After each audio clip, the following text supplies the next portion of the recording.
सभी साथियों को मेरा नमस्कार। स्वागत है आप सबका आज 2 नवंबर के इंडियन एक्सप्रेस एनालिसिस में। आइए शुरू करते हैं आज का इंडियन एक्सप्रेस एनालिसिस बिना किसी देरी के। पहले पेज पे खबर है चाइना से भारत चाइना संबंध बेहतर होते दिख रहे हैं, तो उसी को लेके लगातार कोई ना कोई आर्टिकल आए दिन आ ही जाता है। और दुखद खबर है बांधवगढ़ रिजर्व से 10 हाथियों की मृत्यु हो गई है। कहा जा रहा है कि कोडो मिलेट्स कंज्यूम करने के बाद ऐसा हुआ है। फिर भी इन्वेस्टिगेशन अभी जारी है बांधवगढ़ में। आगे बढ़ेंगे आर्टिकल्स की ओर, तो यूएस ने इंडिया की 19 फर्म्स पर सैंक्शन लगा दिए हैं और ये कहते हुए कि ये प्राइवेट फर्म्स और कुछ लोग रशिया यूक्रेन वॉर में रशिया को जो सपोर्ट कर रहे हैं इक्विपमेंट्स के माध्यम से या ट्रेड के माध्यम से कहीं ना कहीं आप वॉर को प्रमोट कर रहे हैं। और ये बहुत बड़ा पहली बार इतनी भारी मात्रा में यूएस सैंक्शन लगाए हैं। वैसे हम जानते हैं कि वर्तमान में यूएस के और इंडिया के बीच में रिश्ते कहीं न कहीं थोड़े-से तनावपूर्ण चल रहे हैं। हाल ही में भारतीय एक नागरिक विकास यादव जी को अरेस्ट भी करा गया था एस्पियोनाज के केस में। और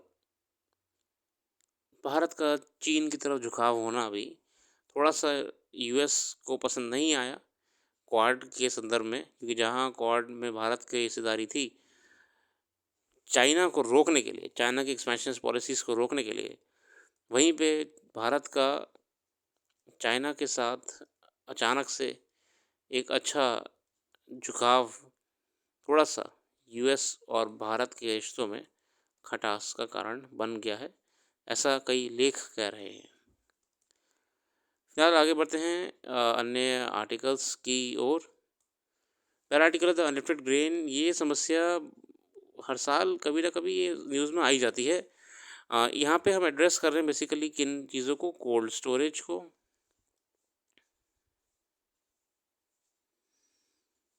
एग्रीकल्चरल इंफ्रास्ट्रक्चर को।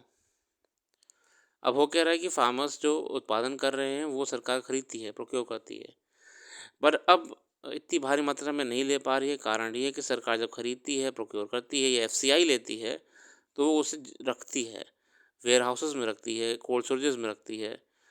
दिक्कत ये है कि ऐसे कई बार ये मुद्दा उठाया गया है कि public infrastructure, cold storages, agricultural warehouses की कमी है। जितना होने चाहिए उतने हैं नहीं। अब पैडी को लेके देखें तो जहाँ सरकार ने पिछले साल एफसीआई ने पिछले साल एक 185 लाख टन प्रोक्योर करा था, वही अभी तक फ़िलहाल 71.6 लाख टन ही करा है। और कारण क्या दिया है इतनी कम मात्रा में करने का? कि स्टोरेज की जगह नहीं है, ख़त्म हो चुका है। ये कहीं न कहीं एग्रीकल्चरल मार्केट को और फार्मर को बहुत परेशान करने वाली बात है। और ये हम जानते हैं कि एक पूरी एक श्रृंखला होती है उत्पादन से लेके बाज़ार में आने तक। इसमें बहुत बड़ा रोल होता है आपका कोल्ड स्टोरेज का, जिसके ना होने से बहुत बड़ी समस्या है ये। The most immediate sufferers are the farmers. Heaps of unlifted grain lying in the wholesale mandis has prompted them to also slow down harvesting of their already ripened paddy in the fields. Union Food Minister Prahlad Joshi has assured farmers the centre will procure each and every grain by November end.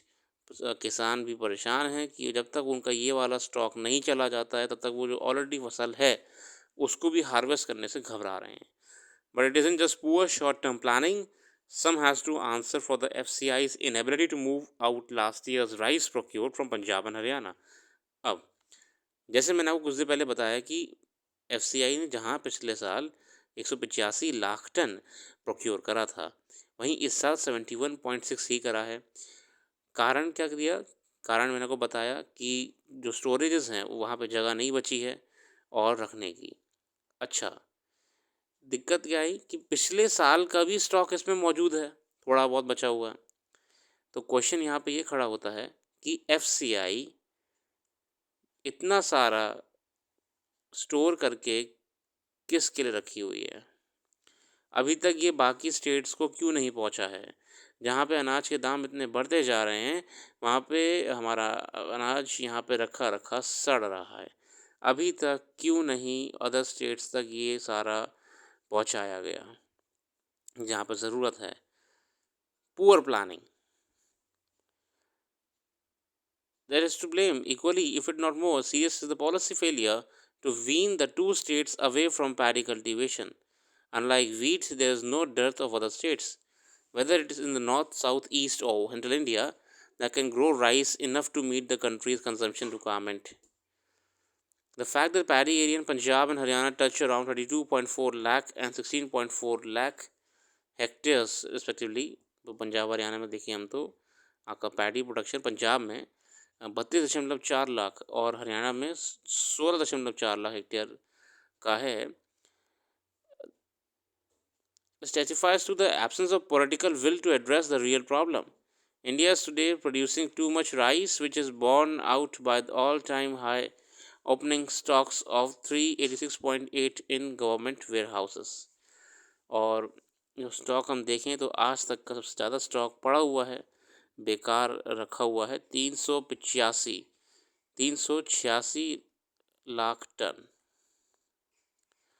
Where houses में बेकार रखा हुआ है, जो कि other states को पहुंच जाना चाहिए था, अदर स्टेट्स में प्रोक्योर हो जाना चाहिए था, एलोकेट हो जाना चाहिए था।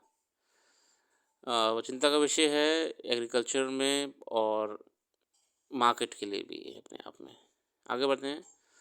Reading the sanctions on Wednesday, the US imposed sanctions on about 400 entities and individuals across the world, including 19 Indian firms and 2 Indian nationals, for allegedly helping Russia's war efforts in Ukraine.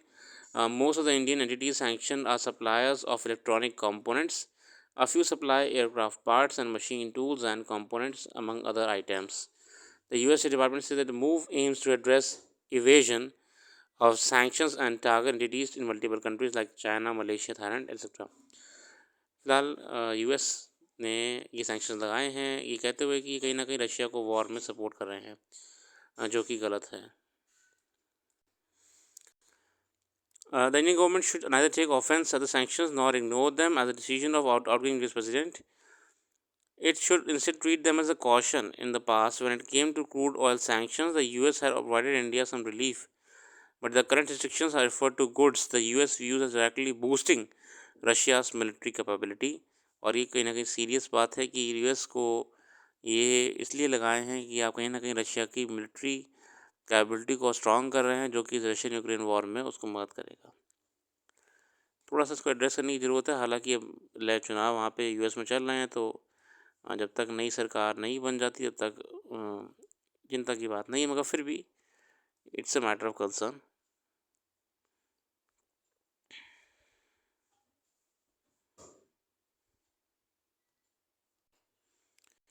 अगला article है explain page पे, first black hole triple system discovered. What does it mean?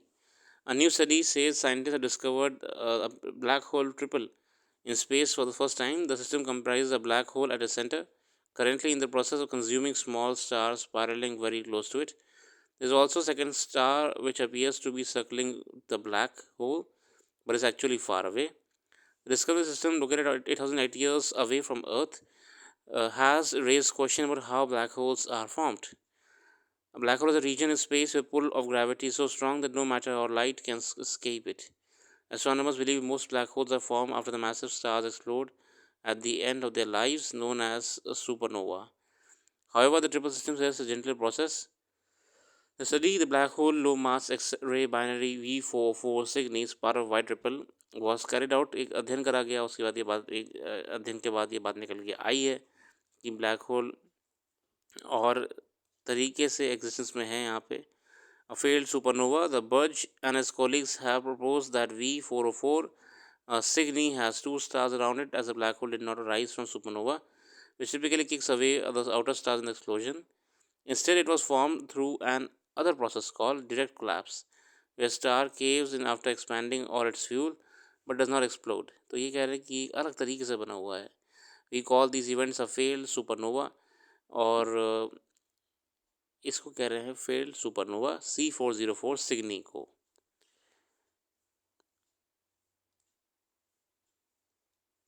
अगला article है consumption and food inflation.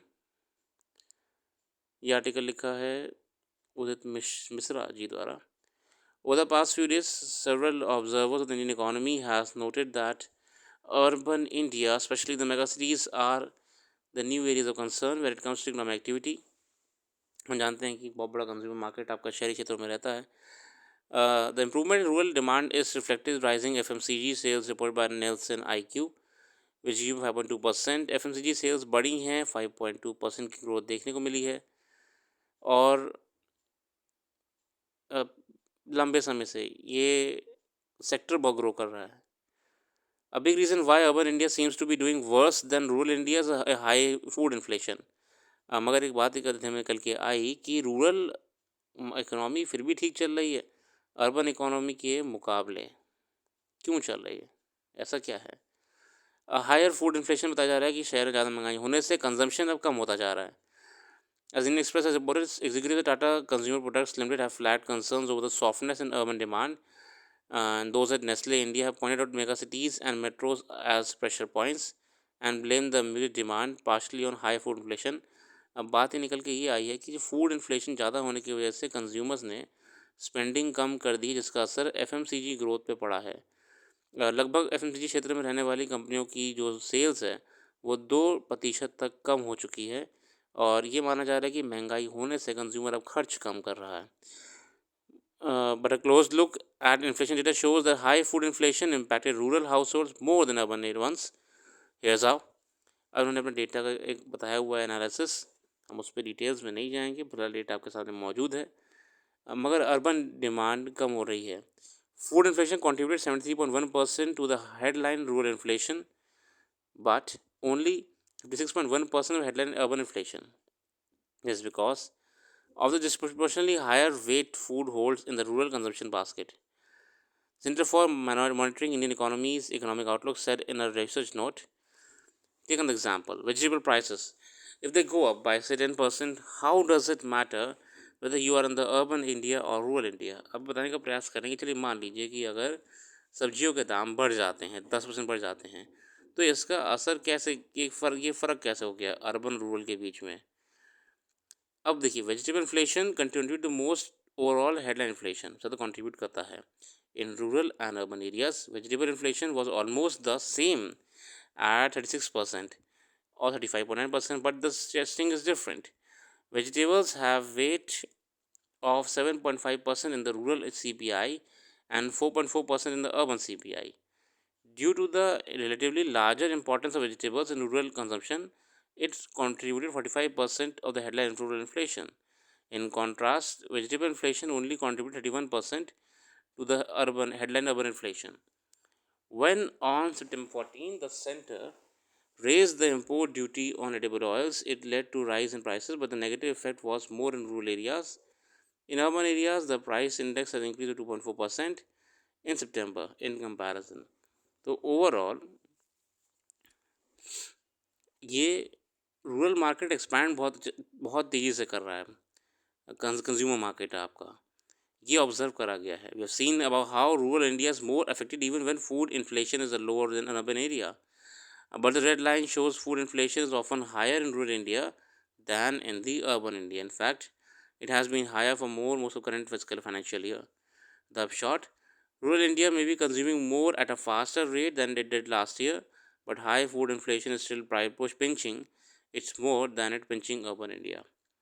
तो ये कहीं ना कहीं इस पूरे डेटा का एनालिसिस करते हुए उन्होंने बताया है कि कैसे फूड इन्फ्लेशन इस समय मार्केट को परेशान कर रहा है. और रूरल एरियाज़ भी, अर्बन एरियाज़ में देखिए एफएमसीजी सेक्टर जितनी भी हैं, नेस्ले और टाटा की कंपनीज़ हैं, इन लोगों ने अपनी सेल्स कम होते हुए देखा है, ग्रोथ इनकी. यही कहीं ना कहीं चिंता कर रही है आने वाले समय में कंज्यूमर मार्केट को. कंज्यूमर स्पेंडिंग पे असर पड़ेगा तो इसका असर पूरे मार्केट पे पड़ेगा, ट्रेड पे पड़ेगा, इन कंपनीज़ के एग्जिस्टेंस पे पड़ेगा. इसी के साथ आज के लिए रखते हैं. क्विक एनालिसिस में जुड़े रहने के लिए बहुत बहुत धन्यवाद. कल फिर आएंगे नई वीडियो के साथ. जो भी करंट अफेयर्स यहाँ पे डिस्कस नहीं कर पाए हैं, आप उसे वेबसाइट पे ज़रूर विजिट करिएगा. वेबसाइट का लिंक डिस्क्रिप्शन में मौजूद है. धन्यवाद.